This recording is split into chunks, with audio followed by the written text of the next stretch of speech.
ایران کا ایک بادشاہ سردیوں کی شام جب اپنے محل میں داخل ہو رہا تھا تو ایک بوڑھے دربان کو دیکھا جو محل کے صدر دروازے پر پرانی باریک وردی میں پہرا دے رہا تھا۔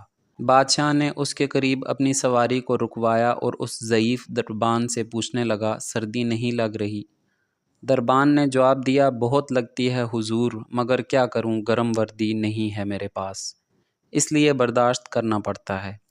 میں ابھی محل کے اندر جا کر اپنا ہی کوئی گرم جوڑا بیچتا ہوں تمہیں۔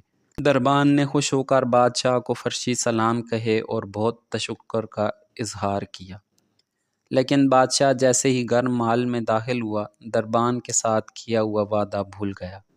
صبح دروازے پر اس بوڑھے دربان کی اکڑی ہوئی لاش ملی اور قریب ہی مٹی پر اس کی یخ بستہ انگلیوں سے لکھی گئی یہ تحریر بھی۔ بادشاہ سلامت میں کئی سالوں سے سردیوں میں اسی نازک وردی میں دربانی کر رہا تھا، مگر کل رات آپ کے گرم لباس کے وعدے نے میری جان نکال دی۔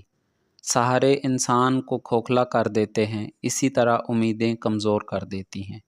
اپنی طاقت کے بل بوتے جینا شروع کیجیے، سہاروں کی بیساکھیاں پھینک کر اپنی طاقت آزمائیے۔